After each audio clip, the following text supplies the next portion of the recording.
Pois bem, prosseguindo no estudo de história da igreja, estamos agora na página 55. Bom, nós estamos estudando mais ou menos o ano 1740.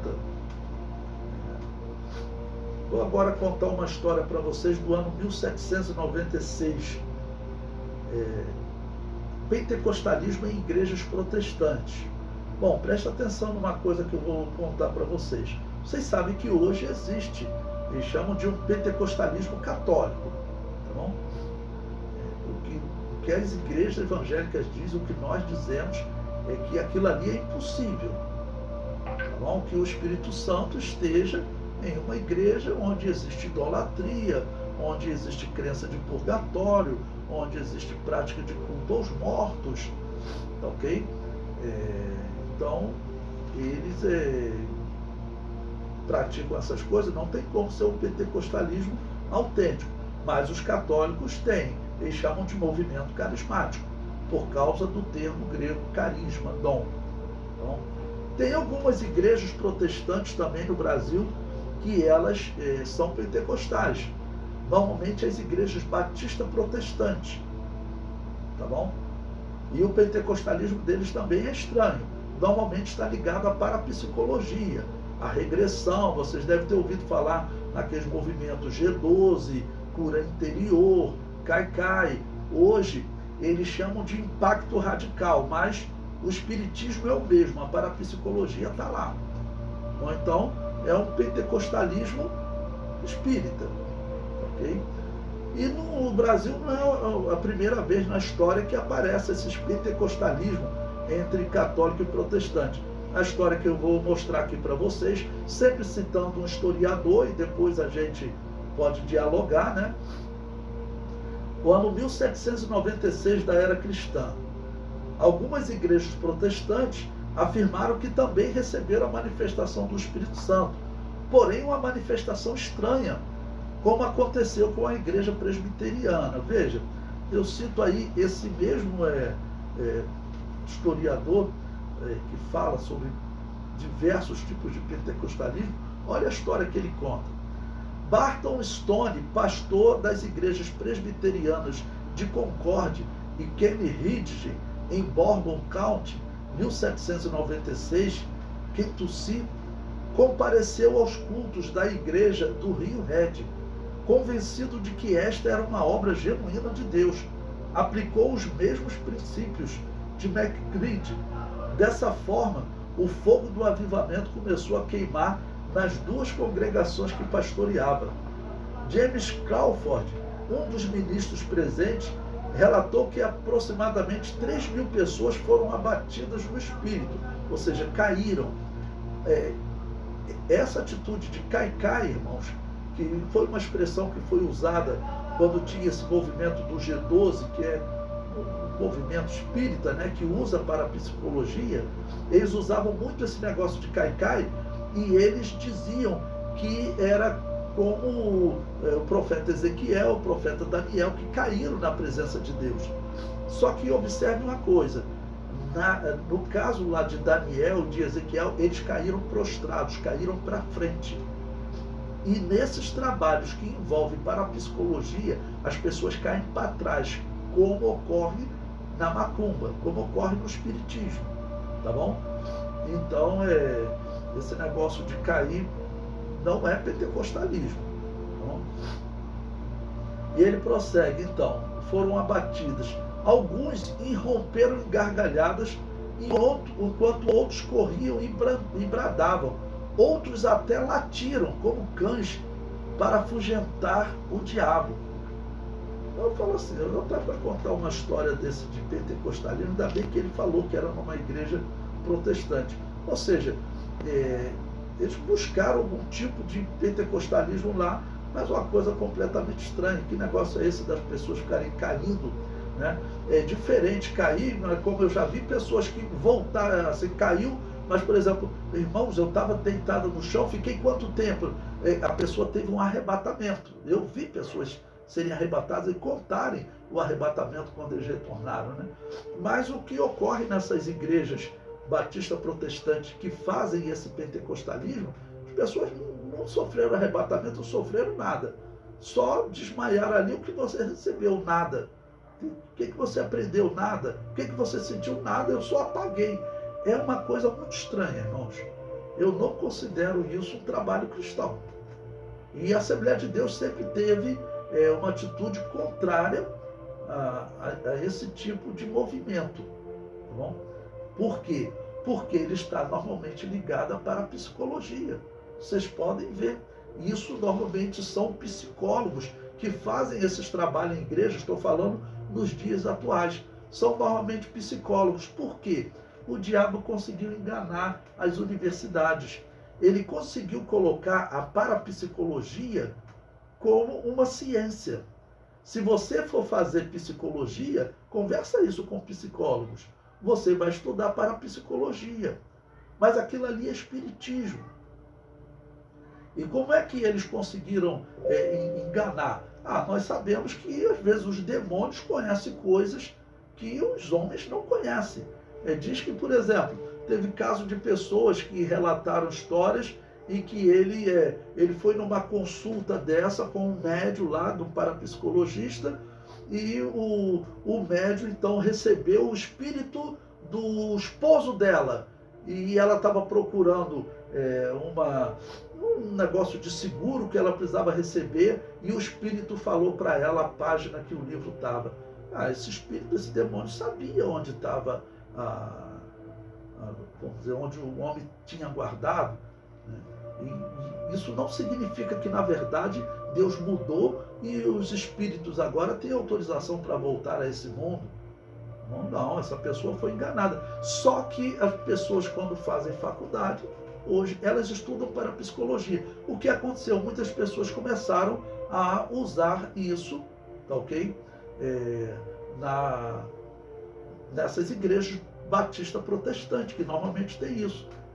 E aqui eu vou ser antiético, mas teve uma pessoa que ela teve que ser instruída, eu e minha esposa instruímos ela, porque ela foi num trabalho lá na igreja batista da Lagoinha, que é uma igreja batista protestante, que foi fundada por um maçom, eles contam isso, que foi fundada por um maçom, e lá nessa igreja eles fizeram exatamente esse trabalho de parapsicologia.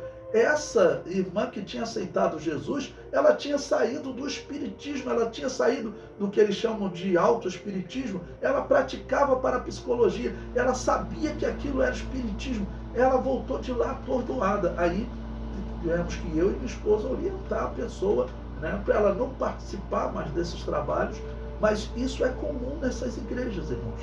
E isso hoje é chamado, eles não chamam mais de G12, não chamam mais de encontro, eles chamam normalmente de impacto radical, mas eles levam a pessoa para um retiro que tem esses trabalhos de parapsicologia. Eu tenho ouvido falar de muitos pastores que contam histórias, tá bom? De ovelhas que ele nem sabia, foram participar de um encontro desse, tudo gratuito. Eu falei, isso é dinheiro da maçonaria, pastor. Tudo gratuito, né? E a pessoa voltou daquele retiro com a vida transformada para o mal. Tá bom? Inclusive abandonou a igreja desse pastor, falou que foi para aquela outra igreja, que é uma igreja batista protestante. Eu falei para ele o seguinte, falei assim, pastor, desculpe, e ele falou, foram 30 ovelhas que foram participar desse retiro, ele nem sabia, 30 jovens que ele perdeu. Aí eu falei assim, pastor, o mais triste eu vou lhe dizer, você não perdeu as tuas ovelhas para uma igreja normal, tu perdeu as tuas ovelhas, infelizmente, para uma igreja espírita. Porque quem pratica parapsicologia é espiritismo. Como é que nós vamos aceitar isso no nosso meio? Mas tem pessoas, irmãos, que não estudam, não estão preparadas. Aí foram lá para aquele trabalho e ali foram enganadas. Bom, antes de terminar, eu vou contar uma história para vocês. Uma história real que aconteceu com um aluno do Bethlehem. Ele foi convidado, outra armadilha que eles estão usando, os batistas protestantes, ele foi convidado para um encontro de casais. Olha só que história poderosa, irmãos. Ele foi convidado para um encontro de casais. Só que quando eles chegaram lá no encontro de casais, Eles levaram ele para dentro de um quarto, todo branco, todo com véu, onde tinha um altar, uma luz de neon, uma oraçãozinha, tá bom? E ficava um som de cachoeira no fundo, né? E ali as pessoas iam lá, liam aquela oração, tudo. Aí ele começou a ficar assim meio chateado, porque primeiro não era um encontro de casais, era na verdade um encontro do G12, irmãos.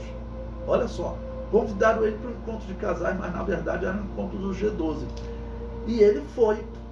Mas ele, daqui a pouco, quando teve oportunidade, ele falou o seguinte: olha, eu não estou gostando não. Que eles perguntaram, né, o que vocês estão achando? Ele falou: olha, eu não estou gostando não. Vocês me convidaram para um encontro de casais, vocês me trouxeram para um local aqui, que é um local místico. Essa luz de neon aí, essas coisas todas, essa oração aqui, por que não botou um salmo para eu ler? Por que eu tenho que ler essa oração aqui, que em nenhum momento fala de Jesus? Esse aqui é um ambiente místico. Irmãos, começaram todo mundo a criticar o irmão. Olha o que Deus faz, hein? Olha o que Deus faz. Aí, de repente, uma pessoa lá atrás, ele falou assim: olha, eu quero falar. Eu não sou evangélico, eu não sou cristão, eu estou aqui só acompanhando a minha esposa, que ela me convidou para o encontro de casais, então eu quero falar. As pessoas que estavam criticando o irmão até falaram: boa oportunidade para esquecer esse crítico. Aí falaram: pode falar. Olha o que Deus faz, irmão. Ele falou assim: olha, eu não sou cristão, eu vim aqui nesse encontro porque a minha esposa é dessa igreja e ela me convidou, então eu vim participar.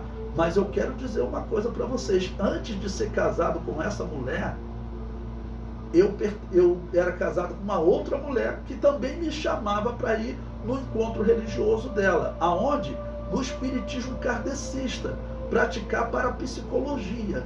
E eu quero dizer para vocês que eu entendo o que esse irmão aí está falando, porque eu quero dizer que tudo que vocês estão fazendo aqui é exatamente igual ao encontro lá no espiritismo kardecista, lá no encontro de parapsicologia. Até essa oração aí, esse mesmo texto, era o texto que a minha outra esposa levava. Olha, quando o não crente falou isso, aí até os outros evangélicos que estavam ali, né, que estavam aceitando tudo, criticaram a princípio o irmão, aí eles despertaram. Então olha só que história, irmãos. Um cristão que, para despertar outros, Deus precisou também de um testemunho forte de um ímpio. Porque nós estamos vivendo um período em que o cristão chega e fala: isso aí está errado, isso é parapsicologia, isso é místico, né? Isso aí não é coisa para cristão. E as pessoas não acreditam. Eu já vi pessoas que criticam a minha postura sobre o batismo de recém-nascido. Mas você vai mudar essa doutrina? Essa é uma doutrina fundamental para o cristianismo. Então nós estamos vivendo um período em que o cristão vai falar, e até outros que se dizem cristãos ou que estão na igreja cristã, eles não vão ouvir, porque eles estão sendo levados por ventos de doutrina, como disse o apóstolo Paulo. Então, olha, nós estamos vivendo agora um período de liberdade aqui no Brasil. Então, há 200 anos atrás, que era o tempo que nós estávamos estudando, as heresias eram menores, porque as heresias eram mortas também pelos católicos e pelos protestantes. Bom, qualquer heresia que surgisse, nós estudamos lá nos anos 1200, teve uma heresia mística, né, que os católicos fizeram guerra, e eles fizeram guerra também contra os católicos, os católicos destruíram todos eles. Bom, então, os hereges também morriam, então os hereges vão desaparecendo. Quem quer ser herege? Né? O verdadeiro cristão, ele morria ali na fé, mas não negava. Agora os outros foram abandonando as heresias, tá ok? Mas com o tempo as heresias foram crescendo. E pior, irmãos, aqueles que nos matavam, a Igreja Católica, hoje ela está dizendo que a nossa mãe está nos convidando para nós nos unirmos a ela. Então é uma coisa impressionante.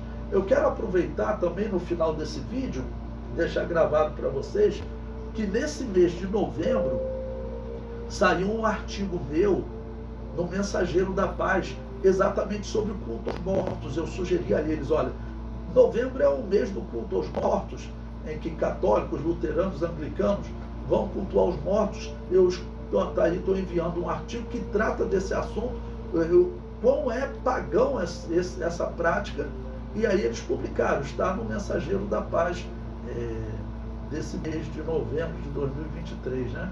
Então, se vocês quiserem ler, é interessante. Ali eu falo, Lutero continuou praticando culto aos mortos até o fim da vida dele. Também o homem que começou a perseguição aos anabatistas, Agostinho de Hipona, que conseguiu usar até o exército romano para matar as igrejas anabatistas, okay? Ele também praticava o culto aos mortos. Então, todos que praticaram esse paganismo, eles eram assassinos de cristãos. Esse paganismo, ele nos confirma, em definitivo, a Igreja Católica não podia ser a Igreja de Jesus. Por quê? Porque ela sempre acreditou em purgatório, desde Constantino, sempre praticou o culto aos mortos. Então é impossível que ela seja a Igreja de Jesus. E eu digo, é impossível até pelos escritos dos protestantes. Por quê? Calvino, ele mesmo declarou: culto aos mortos, oração aos mortos, purgatório, isso é paganismo. Isso está no livro 3 dele, das Institutas. Ele tem um capítulo sobre o culto aos mortos. E questionaram a ele: mas Calvino, a Igreja de Deus pratica o culto aos mortos desde os primórdios, desde Constantino. E Calvino respondeu: olha, eu não sei explicar como, mas praticar culto aos mortos é paganismo. Bom, eu sei explicar como. Aquela não era a Igreja de Jesus. Calvino, ele não conseguiu enxergar isso. Calvino, ele era menos religioso que Lutero. Lutero, ele foi criado na Igreja Católica, né? Ele era agostiniano, né? Ele era um monge agostiniano, então ele seguia a doutrina de Agostinho, inclusive praticava o culto aos mortos. Já Calvino, quem vai estudar um pouco a Bíblia com os olhos abertos, claro, vê que aquilo ali é paganismo, está em Deuteronômio claramente que é paganismo.